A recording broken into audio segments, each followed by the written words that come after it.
Bom dia, boa tarde, boa noite, pessoal. Obrigado por mais uma vez vocês virem me assistir. E hoje eu quero conversar com vocês sobre os complementos verbais. Para isso, eu quero que vocês estejam junto comigo lá na página 23 da nossa apostila de número 3. Página 23 da apostila de número 3. Nós vamos vendo lá no início dessa página 23 uma definição que nos é muito importante. Oração é um conjunto organizado de palavras que estabelecem entre si determinadas relações sintáticas. Eu quero que vocês grifem aí relações sintáticas. E antes eu quero que vocês grifem conjunto organizado de palavras. Tudo bem? Como já vimos, a relação sintática foi fundamental ou é fundamental da oração. É, é o estabelecimento entre o verbo e o núcleo do sujeito. Então, uma relação que foi fundamental, que é muito importante, é a que se estabelece entre o verbo e o núcleo do sujeito. Lembra que sempre eu falo para vocês que um dos primeiros passos que nós precisamos fazer ao olharmos para uma oração é nós encontrarmos o nosso verbo. Por isso que lá dentro da nossa apostila de número 2, nós investimos muito falando sobre modo indicativo, modo subjuntivo e modo imperativo.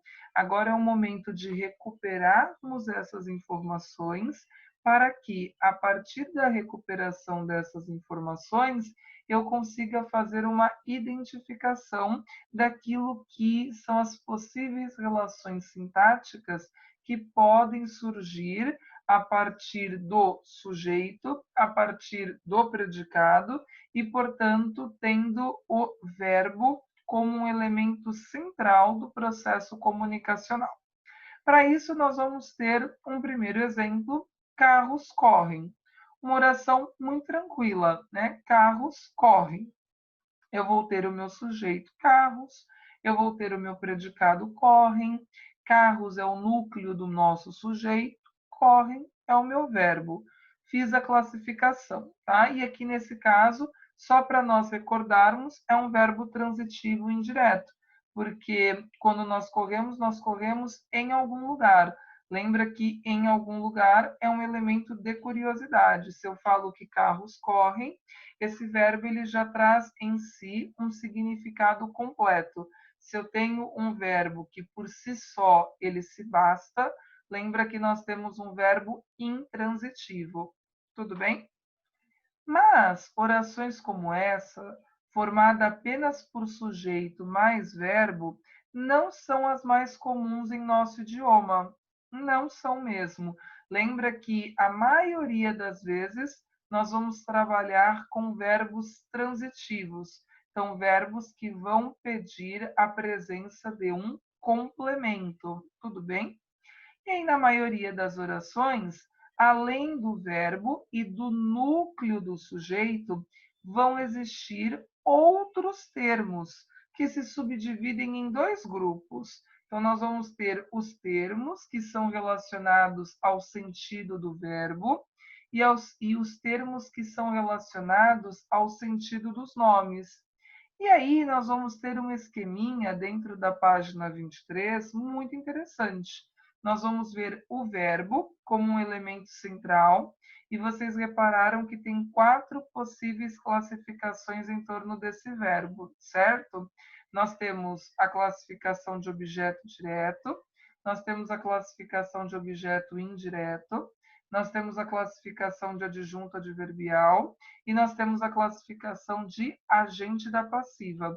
Hoje, a nossa aula e a temática dela será sobre o objeto direto e o objeto indireto, que eu já bati nessa tecla muitas das vezes, mas que nós vamos recordar, nós vamos fazer mais um estudo dentro dessa apostila de número 3, até para que a gente consiga realizar o conjunto de exercícios que é apresentado para a gente. E aí, vejam lá, no capítulo anterior, estudamos os advérbios. Então, lembra que nós, principalmente ao longo das nossas conferências, falamos bastante sobre as classificações em torno do advérbio, nós fizemos também correção de exercícios, então nós já sabemos o que é a classe gramatical dos advérbios. A partir de agora, o que nós vamos ver? Nós vamos ver as circunstâncias que esses advérbios eles atribuem, pensando um sentido sintático, uma relação sintática. E aí nós vamos ver, além disso, outras palavras e expressões que são ligadas ao verbo e que, portanto, são chamadas de complementos verbais.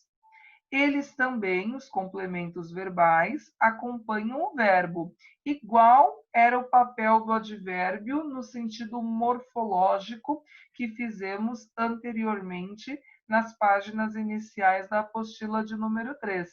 Mas, diferentemente do advérbio, os nossos complementos verbais, eles vão fazer o quê?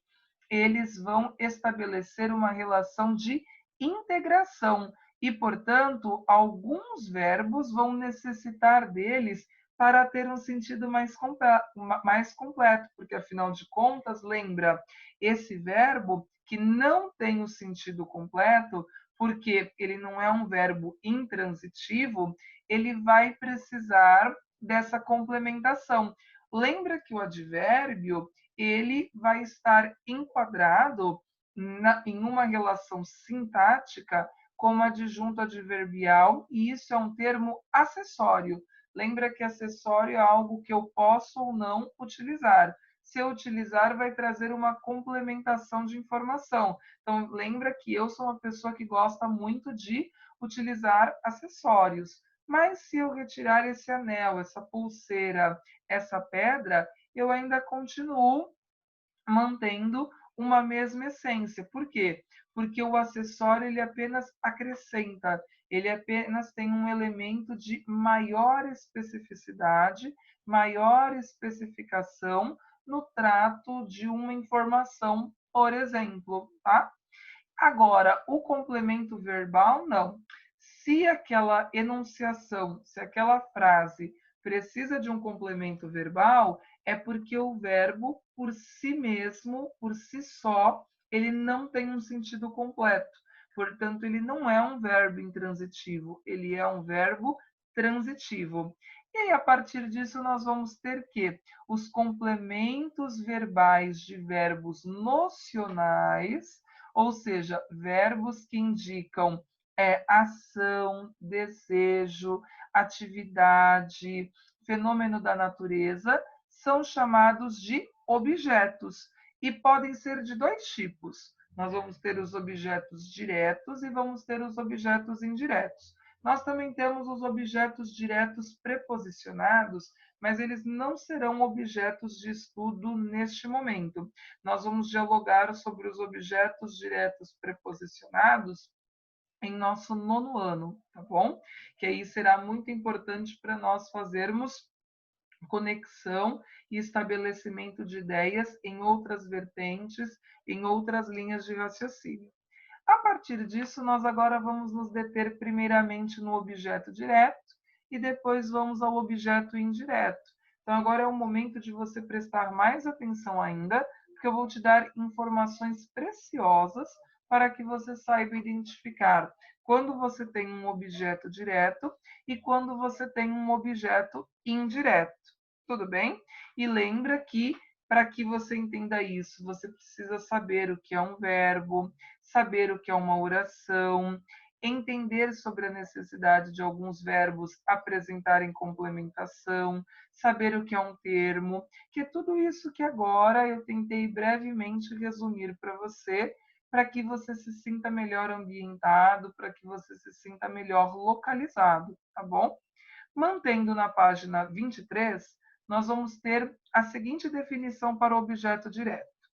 Objeto direto é o termo da oração que se relaciona a um verbo transitivo direto, aquele depois do qual sempre fazemos a pergunta o que e quem.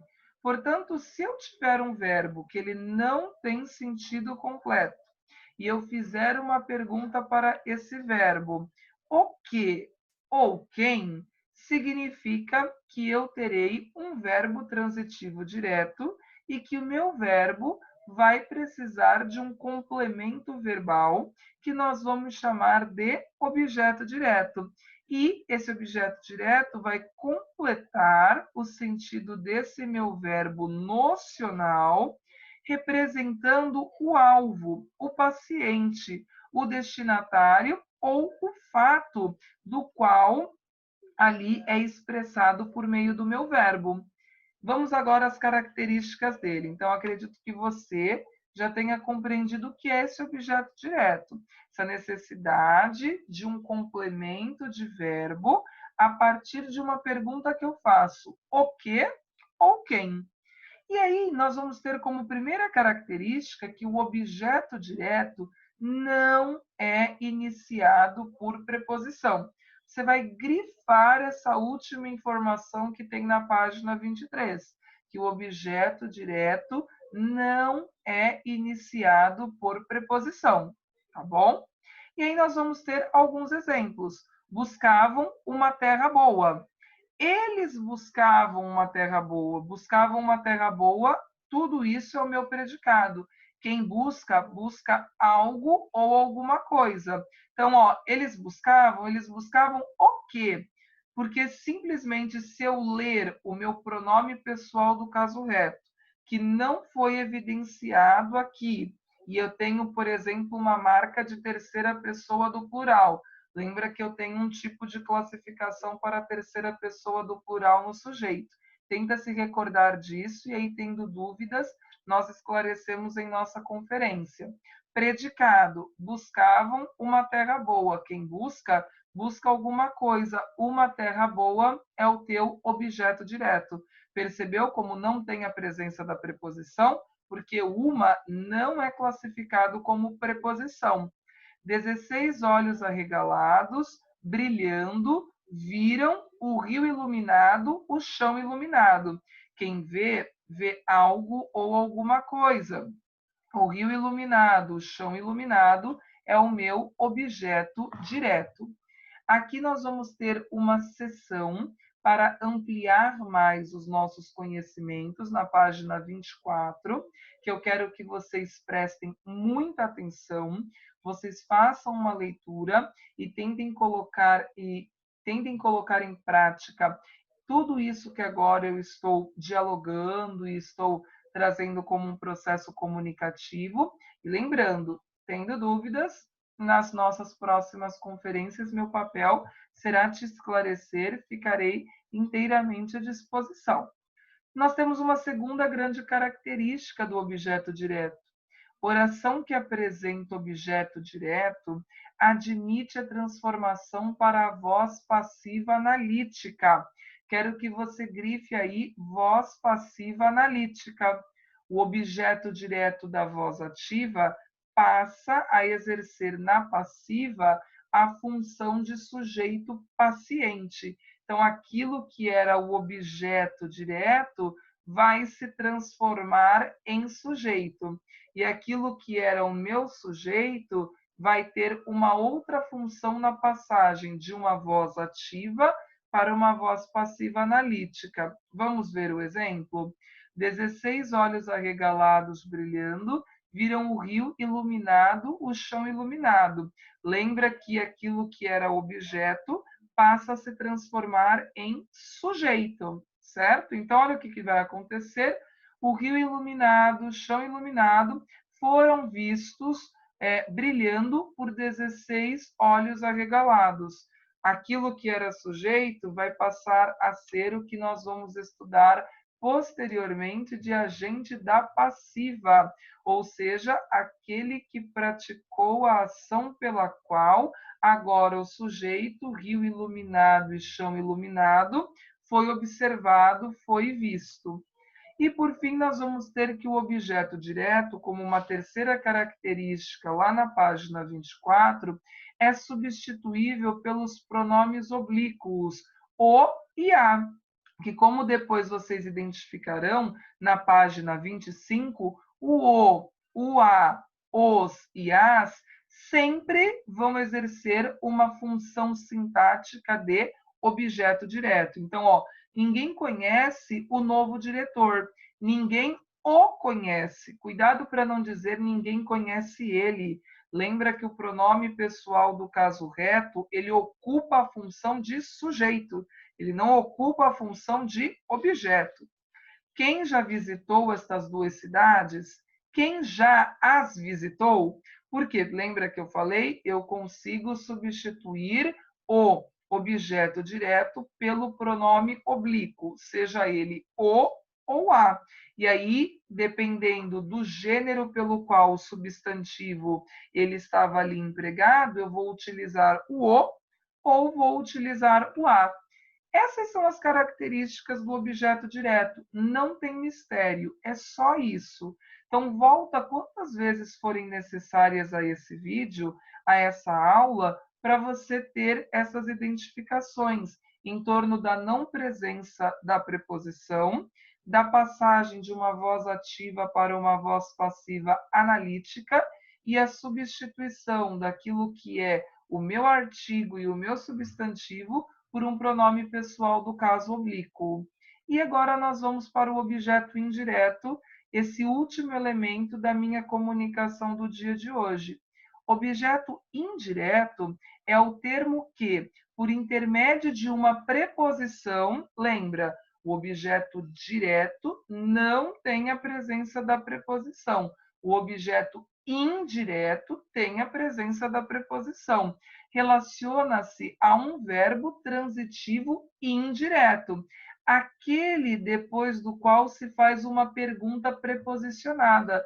Professor, o que é uma pergunta preposicionada? De que, com que, para quem? Pode reparar que de é uma preposição, com é uma preposição, para é uma preposição. E aí, todas as vezes que o teu verbo solicitar, pedir a presença de um complemento que seja preposicionado, que, portanto, tenha a presença da preposição, nós vamos ter a marca do nosso objeto indireto. Olha aqui outros exemplos. E aquelas 16 imaginações tropeçaram nas mesmas conclusões. E aquelas 16 imaginações tropeçaram nas mesmas conclusões. Quem tropeça, tropeça em algo ou em alguma coisa. Em é uma preposição. Ah, mas aqui tem nas, professor.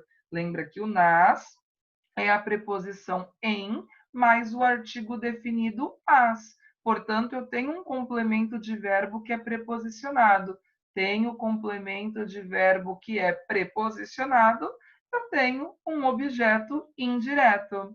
Um andarilho discordou dos outros. Quem discorda, discorda de algo ou de alguém. Nesse caso, de alguém, dos outros. Dos é preposição, professor? Sim, lembra? Dos é a preposição de mais o artigo definido o, nesse caso pluralizado, os. De mais os forma dos.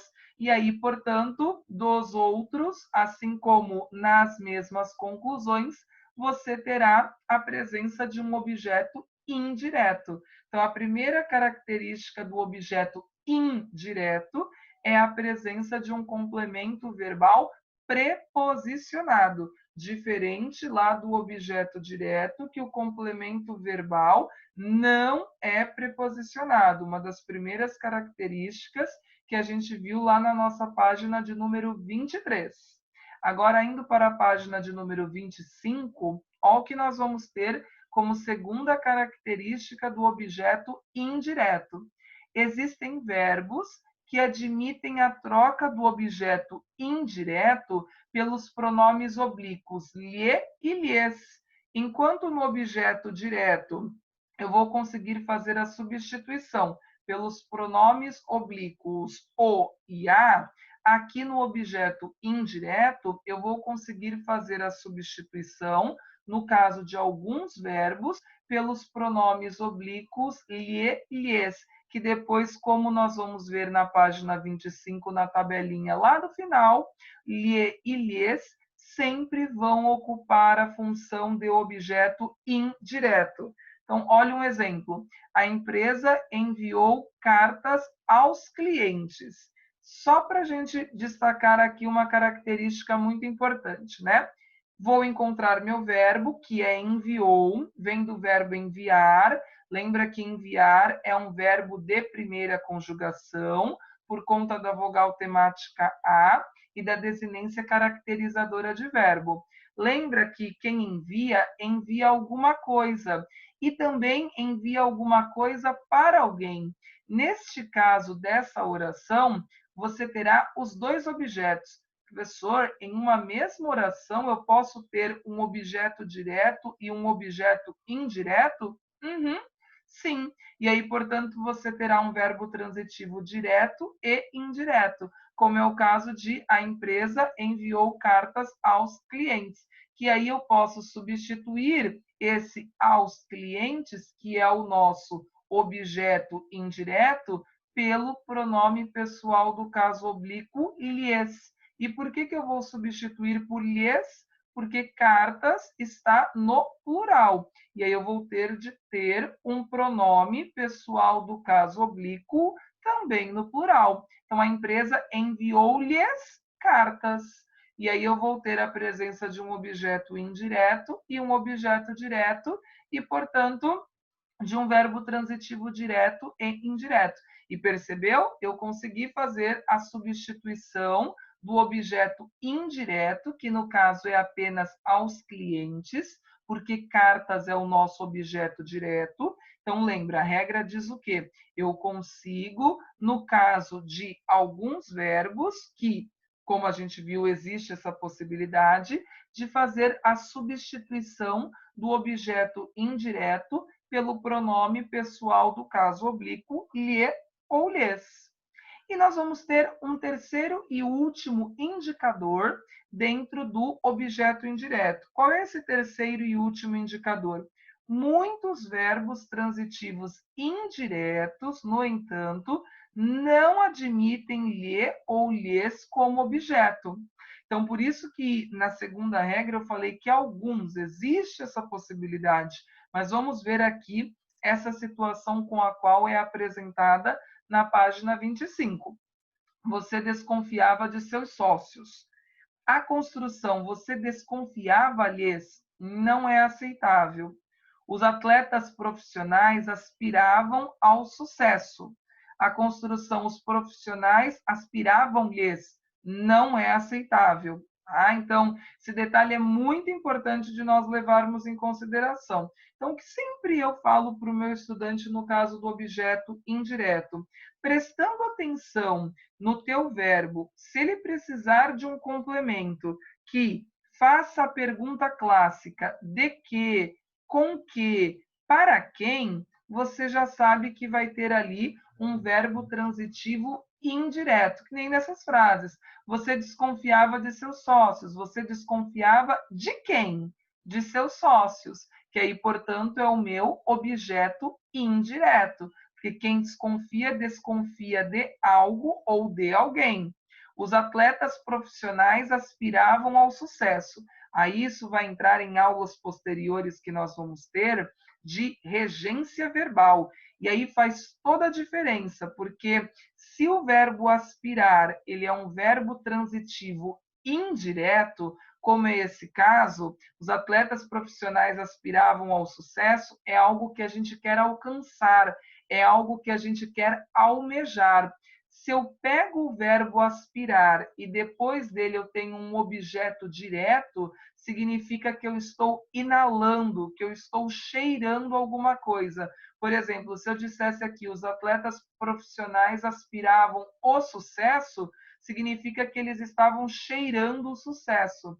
Percebe que essa frase, em termos de coerência, não tem um sentido específico. Então, estudar agora objeto direto e objeto indireto vai te facilitar em uma série de conteúdos de sintaxe que nós ainda vamos explorar até o final deste ano e no ano que vem, o qual eu espero estar com vocês para a gente continuar essa trajetória que tão bem nós iniciamos. Quero agradecer a atenção de vocês, quero que vocês voltem a esse vídeo quantas vezes forem necessárias, porque a atividade desta semana consistirá no quê? Consistirá em vocês realizarem os exercícios presentes nas páginas 26, 27, 28 e 29. Portanto, exercícios que vão trabalhar com essa ideia dos termos que estão próximos ao verbo e, especificamente, os termos integrantes, o objeto direto e o objeto indireto. Muito obrigado pela atenção, obrigado pelo carinho de sempre. Fiquem bem, precisando de alguma coisa, vocês sabem que podem contar comigo. Grande abraço e espero quanto antes vê-los.